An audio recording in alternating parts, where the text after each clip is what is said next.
Fala, concurseiro, beleza, concurseira? Professor Rafael Venâncio, dando continuidade à correção das provas da Polícia Civil e Militar lá do estado de Alagoas. Provas essas que foram anuladas e remarcadas para o final de janeiro de 2022. E você que fez essa primeira prova, tendo conseguido ou não a aprovação, vai ter uma outra oportunidade agora, tá?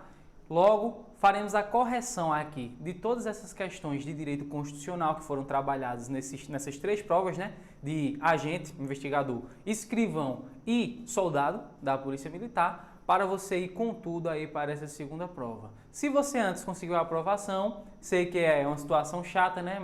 Mas reforce mais ainda os seus conhecimentos para, mais uma vez, conquistar a sua aprovação. E se você não tinha conseguido a aprovação nessa primeira oportunidade, estude mais nesse intervalo para conseguir, dessa vez, nessa segunda oportunidade. E vamos lá continuar a nossa correção. Agora, a prova da Polícia Militar, cargo de soldado. Primeira prova, primeira questão de constitucional. A Constituição Federal autoriza a criação de territórios federais, mas não a sua transformação em Estado. Questão tranquila, né? Gabarito errado. A Constituição Federal, ela autoriza a criação de territórios? Autoriza. Hoje em dia, nós não temos nenhum território federal. Já tivemos, inclusive aqui em Pernambuco, nós tínhamos um território federal, né? Que é Fernando de Noronha. Mas depois houve uma modificação e ele foi incorporado a Pernambuco. Hoje não temos no Brasil nenhum território federal. Mas pode ser criado? Pode. E se for criado, o território ele vai ser uma espécie de autarquia, tá? Uma espécie de autarquia da administração indireta. Isso aí é mais assunto de direito administrativo, mas você tem aquela noção, né? Administração direta e indireta, logo o território seria uma espécie de autarquia. Mas o erro da questão não é sobre a autorização para criar, porque vimos que pode sim ser criado um território federal. O erro é dizer que não pode haver a transformação em Estado. Isso está errado. A Constituição fala que pode ser criado território federal e se demonstrar viabilidade, né? Se esse território criado demonstrar uma viabilidade, ele pode sim ser transformado em Estado. Logo, gabarito errado. Seguindo para a próxima questão, os nascidos no estrangeiro que sejam filhos de pai e mãe brasileiros somente serão considerados brasileiros natos se tanto seu pai quanto sua mãe estiverem ambos a serviço da República Federativa do Brasil. Vamos lá, questão também bastante tranquila, né, de nacionalidade. Ele está dizendo que se o indivíduo nasceu no estrangeiro, você já grifa essa parte para saber que o critério que ele está mencionando aqui é um critério sanguíneo. E os sanguíneos.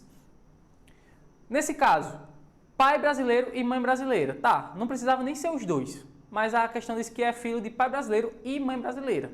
Podia ser apenas um. Somente será considerado brasileiro nato se tanto seu pai quanto sua mãe estiverem ambos a serviço da República Federativa do Brasil. Gabarito errado. Basta que um deles esteja a serviço da República Federativa do Brasil. Ele diz que somente se ambos estiverem a serviço. Não. Um estando a serviço da República Federativa do Brasil já é suficiente para que o indivíduo seja considerado, né, a criança brasileira nata. E não precisa pai e mãe. A Constituição fala ou um ou outro. Pode ser um pai brasileiro com um estrangeiro ou uma mãe brasileira com um estrangeiro, tá? E não precisa os dois estarem a serviço. Então, questão aqui errada. Seguindo para a próxima questão. Em qualquer hipótese, ainda que haja determinação judicial, o consentimento do morador é necessário para que se entre durante o dia na sua residência. Também bem tranquila, né? O consentimento do morador é uma hipótese que autoriza o ingresso na residência? Sim. Sim, é uma hipótese. Mas existem várias outras hipóteses que você pode entrar sem o consentimento do morador. O consentimento do morador é a primeira. Mas você pode entrar sem consentimento do morador em flagrante, para prestar socorro, em caso de desastre. e para cumprir a ordem judicial durante o dia, tá? Agora, que se o morador consentir a entrada, aí você entra de dia, você entra à noite, você entra de madrugada. Se for para cumprir ordem judicial, somente durante o dia. Mas a questão, ela está errada porque ela diz, ó, em qualquer hipótese, ainda que haja determinação judicial, você está com mandado de busca e apreensão na mão para cumprir. O consentimento do morador é necessário para que se entre durante o dia? Não, óbvio que não, tá? Então, gabarito errado, seguindo para a próxima questão. É competência comum da União, dos Estados, do Distrito Federal e dos municípios estabelecer e implantar política de educação para a segurança do trânsito. Senhores, gabarito correto, mas já adianto que nem eu gosto desse tema. Se o professor está dizendo que nem ele gosta desse tema, quem dirá o concurseiro, né? Eu falo que não gosto porque eu também sou concurseiro, né? Eu continuo fazendo provas. Mas essa questão de competência não tem para onde correr. É decorar, infelizmente. E fica muito difícil de você decorar todas as hipóteses de competência privativa da União, competência concorrente da União, dos Estados e do Distrito Federal, né? Na competência concorrente não entra os municípios. Competência comum, que é essa aqui que trabalhou, que entra todo mundo, né? Toda a administração direta, União, Estado, Distrito Federal e município. Enfim, competência dos estados, competência dos municípios, né? Assuntos de interesse local. Senhores, é um assunto que não é difícil, é um assunto chato de você estudar. Porque vem lá um rol de competências privativas, depois vem um rol de competência concorrente, depois vem um rol de competência comum, depois vem um rol de competências dos estados, um rol de competências dos municípios. Meu amigo, a gente tem tanta coisa para estudar e ainda decorar essas competências, mas você vê que, hora ou outra, cai em prova. E isso aqui realmente é uma competência comum.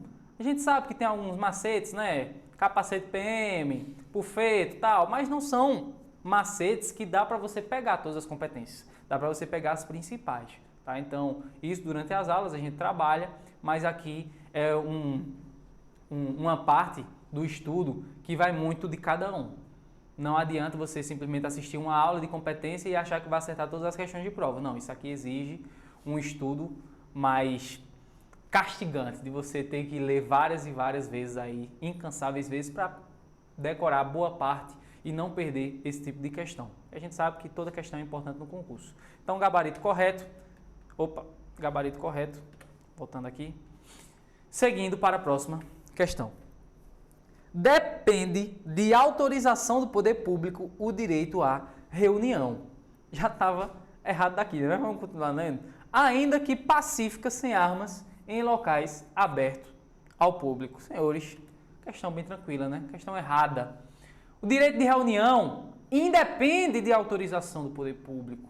A Constituição menciona apenas um prévio aviso à autoridade competente. Então, quando a questão afirma que depende de autorização do poder público, a questão está errada. Não precisa de autorização, você não tem que pedir ao poder público para exercer o direito de reunião. Basta você avisar de forma prévia. Para quê? Para que você não acabe frustrando outra reunião que estava anteriormente marcada para o mesmo local. E aqui eu vou aprofundar com você agora, falando o recente entendimento do STF sobre esse tema. O STF entendeu que, apesar de a Constituição exigir o aviso prévio que eu estou comentando agora, veja, não é autorização, é aviso prévio. Basta informar o poder público, para ele ter a ciência, né? Mandar a polícia, mandar a guarda municipal, né? Autoridades de trânsito ali para controlar e você conseguir exercer o seu direito de reunião da melhor forma possível, para você não frustrar outra reunião anteriormente convocada para o mesmo local. O STF entende que nem o aviso prévio é necessário para você exercer sua reunião, desde que o poder público ele tenha conhecimento dessa reunião por outros meios de comunicação. Então, se você não foi informar ao poder público que iria exercer o direito de reunião, mas você divulgou nas redes sociais, divulgou na mídia e, de alguma forma, o poder público soube dessa reunião e você está lá, preenchido todos os requisitos lá, sem armas, reunião pacífica, em local aberto ao público, o poder público não vai chegar e acabar a sua reunião. Por quê? Porque o prévio aviso, de acordo com o STF, é dispensável, tá? Pega essa palavra, ó, prévio aviso, ele é dispensável, prescindível, tá? Desde que o poder público tenha conhecimento dessa reunião de outra forma, tá? Isso aqui é só um aprofundamento sobre esse tema, direito de reunião. Continuando, próxima questão. Atendidos os requisitos constitucionais exigidos, é permitida a elegibilidade ao militar alistável. Gabarito correto. O militar alistável, ele pode ser eleito? Pode. Agora, a Constituição, ela traz algumas peculiaridades com relação ao tempo de serviço do militar. Vamos lá. A Constituição fala o seguinte, que o militar alistável é elegível. Então, se o militar ele tem estabilidade, né, ele pode votar, ele está exercendo os direitos políticos, ele é elegível. Não confunda com o militar durante o período de serviço militar obrigatório, que é o chamado conscrito. Não é desse que a Constituição está falando aqui nessa questão, tá? A questão ela fala do militar alistável. Se ele é alistável, ele não é conscrito, tá? O conscrito é aquele que está durante o período de serviço militar obrigatório. Ali ele é inalistável. Mas o militar, que é alistável, ele pode ser elegível. Por exemplo, eu sou policial militar. Tenho 4 anos de polícia, pelo menos no momento que eu gravo essa aula. Possuo 4 anos aqui de instituição, de PMPE. Eu sou alistável, tá? Eu sou alistável. Eu posso me candidatar a algum cargo político? Posso. Só que olha a questão. Eu tenho 4 anos de polícia. Imagina se eu quiser me candidatar a deputado. Eu posso me candidatar a deputado? Aí você pega e diz assim, pode, né? Já que você tem mais de 21, né? Eu tenho 24 anos, então eu posso me candidatar a deputado. Ficaria muito triste se você dissesse, pode não, porque é com 30 deputados. Aí eu já parava a aula aqui agora. Já parava a aula, mas você não disse isso, né? Pelo menos eu quero acreditar que você não disse. Um deputado, ele precisa ter a idade mínima de 21 anos. Eu tenho 24 anos, então eu posso me candidatar, né? Claro, preenchidos os outros requisitos constitucionais, né? Condições de elegibilidade. Vamos lá. Para eu me candidatar, eu não estou falando que eu ganhei, não. Para eu concorrer para deputado, eu tenho que me afastar da polícia. Sabe o que significa esse afastamento da polícia? É pedir baixa. Eu tenho que abrir mão da polícia. Poxa, abrir mão? Se eu ganhar as eleições, ótimo. Virei deputado, 30 conto no bolso, tô rico. Agora, se eu perder, nem PM mais. Por quê? Porque eu tenho menos de 10 anos de serviço. Eu tenho 4 anos de serviço. Então, no meu caso, eu só deveria me candidatar se eu tivesse muita convicção, realmente, que eu iria ser eleito. Porque se eu perder, eu me candidatei, perdi, não volto para a PM. Diferentemente seria se eu tivesse mais de 10 anos de polícia. Se eu tivesse mais de 10 anos de polícia, eu teria estabilidade. Aqui na PM, não sei se você sabe, mas nós só adquirimos estabilidade com 10 anos. Diferentemente dos outros cargos públicos que adquirem com 3 anos. Aqui na PM, 10 anos de polícia para você ficar estável. Em virtude disso, quando você completa 10 anos de polícia, conquistou a estabilidade e quer concorrer agora a um cargo político. A deputado, por exemplo. Se candidatou a deputado e já tem mais de 10 anos, o que é que vai acontecer com você? Você vai ficar agregado. O que é isso, agregado? É você ficar afastado do serviço policial, mas você não está excluído. Você não está excluído, você só não está trabalhando. Aí você vai investir ali na sua candidatura. Ganhou? Ótimo, pediu baixa da polícia. Ganhou? Sai da polícia. Você não continua deputado e policial militar. Não, se você ganhar, você pede baixa da polícia. E se você perder? Se você perder, como você tem mais de 10 anos de polícia, você tem estabilidade, você vai voltar para o cargo de policial militar. Então, o bizu é o seguinte, entrou na PM, quer ir para um cargo eletivo? Beleza. O bizu é você esperar para fazer isso depois de 10 anos. Porque se você faz isso antes de 10 anos de polícia, e se você perder, você vai ficar sem o seu cargo público, tá? Então, só é bom concorrer quando está com mais de 10 anos, porque ganhando ou perdendo, você continua policial militar. Beleza? Ganhando ou perdendo não, né? Perdendo, porque se você ganhar, você vai se embora, né? Você não vai ficar aqui sem nenhum demérito à instituição, mas é óbvio que você iria preferir ser um deputado para ganhar 30 mil conto, né? E não ganhando aqui 3 mil e pouco, 4 mil reais na PM. Vamos lá, voltando aqui. Logo, o gabarito está correto, porque sim, é permitida a elegibilidade ao militar que é alistável. Só não é possível ao militar que é conscrito, né? Durante o período de serviço militar obrigatório. Essa questão aqui é muito boa. Fala sobre os direitos e garantias fundamentais, né? E diz o seguinte, que os direitos e garantias fundamentais previstos pela Constituição Federal têm aplicabilidade direta, imediata e integral. Eu falo disso na minha primeira aula aqui do curso. E eu sempre digo o seguinte, que quando você pega um edital normalmente de polícia, você vê assim, direitos e garantias fundamentais. E eu sempre começo minha aula falando de um ponto que você estuda antes dos direitos e garantias fundamentais. Eu não começo o curso aqui de constitucional para carreiras policiais falando dos direitos individuais e coletivos, que é o primeiro ponto dos direitos e garantias fundamentais. Não, eu começo falando da teoria geral dos direitos fundamentais. E eu até entendo que é uma aula um pouquinho chata porque ela é muito teórica. Olha o nome, teoria geral dos direitos fundamentais. Mas se você prestou atenção na primeira aula, você acerta essa questão. Porque lá na primeira aula eu falo da classificação das normas constitucionais com relação à sua eficácia jurídica, que é uma classificação do professor José Afonso da Silva. E ele divide as normas constitucionais em normas de eficácia plena, contida e limitada. E ele diz que as normas de eficácia plena possuem aplicabilidade direta, imediata e integral.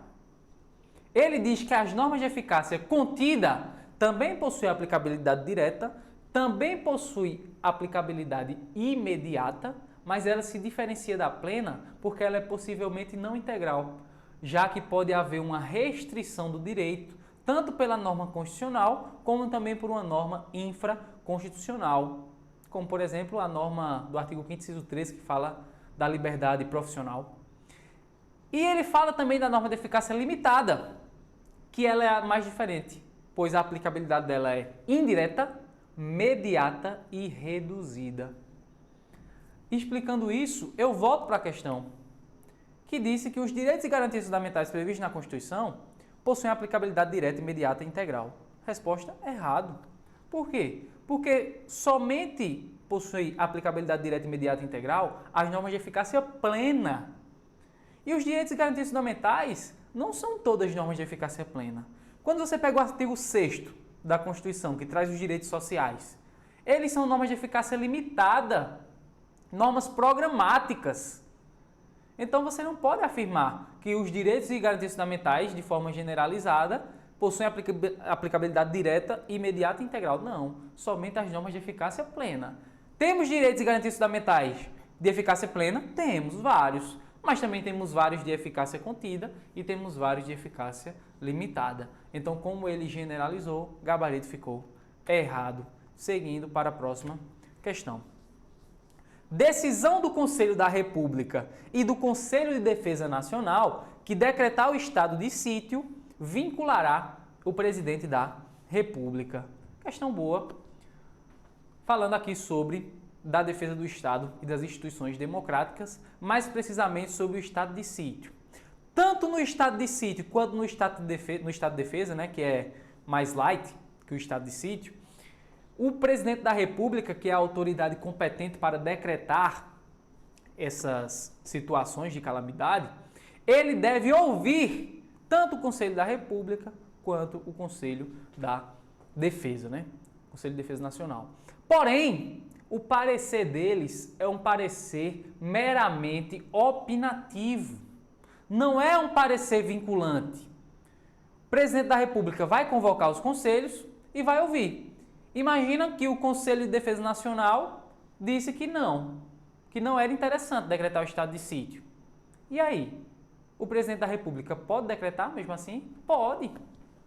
Pode, tá? Claro que no caso do estado de sítio, ele deveria primeiramente solicitar a autorização do Congresso Nacional, né? No estado de defesa, ele primeiro decreta e depois ele remete em até 24 horas para apreciação do Congresso Nacional. E no estado de sítio, ele primeiro solicita a autorização para posteriormente decretar. Mas se houver autorização do Congresso Nacional, ainda que o parecer desses conselhos seja um parecer desfavorável à decretação, tanto do estado de defesa quanto do estado de sítio, mesmo assim o presidente da República pode decretar estes estados.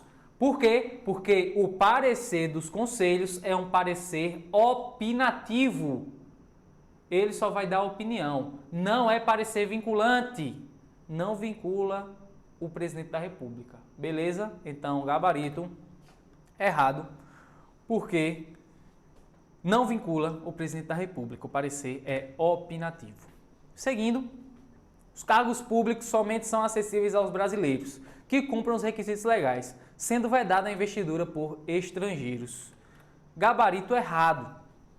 Tanto os brasileiros quanto os estrangeiros podem ocupar cargos públicos. Porém, tem uma diferença com relação à previsão constitucional de cargo público para brasileiro e para estrangeiro. A previsão constitucional com relação ao acesso a cargos públicos para brasileiros é um dispositivo de eficácia contida. Por quê? Porque a Constituição menciona lá no artigo 5º, inciso 13, né, que é livre o exercício de qualquer trabalho, ofício ou profissão, atendidas às qualificações profissionais que a lei estabelecer. Então, é uma norma de eficácia contida. Ela dá o direito de acesso não só ao trabalho, mas também aos cargos públicos para os brasileiros, mas podem haver restrições a esse direito. Por exemplo, estabelecer alguns requisitos específicos para que você preencha aquele cargo público. Já quando você fala dos estrangeiros na Constituição, é uma norma de eficácia limitada. Por quê? Porque a Constituição diz que pode sim o estrangeiro ter acesso a um cargo público, ocupar um cargo público, mas diz que a lei que irá regulamentar essa possibilidade, tá? Então, a questão diz, voltando para ela, que é vedada a investidura por estrangeiros em cargos públicos. Errado. Errado, porque a Constituição ela autoriza. Mas lembre-se que nesse caso dos estrangeiros é uma norma de eficácia limitada. Beleza? Vamos seguir. As polícias militares estaduais subordinam-se aos governadores dos seus respectivos estados. Questão tranquilíssima aqui, né? Claro, a polícia militar, corpo de bombeiro militar, a polícia civil também, elas são subordinadas aos governadores, tá? Questão tranquila, texto constitucional. Se você der aquela leitura no artigo 144 da Constituição, você com certeza não errou essa questão. Gabarito correto, não tem nem muito o que comentar, tá? Simplesmente copiou e colou o texto constitucional. Com isso, nós encerramos a correção da prova da Polícia Militar do Estado de Alagoas, referente aqui à matéria de Direito Constitucional. Qualquer dúvida, pode entrar em contato comigo aí no Instagram, professor Rafael Venâncio, 97. Valeu, até a próxima correção.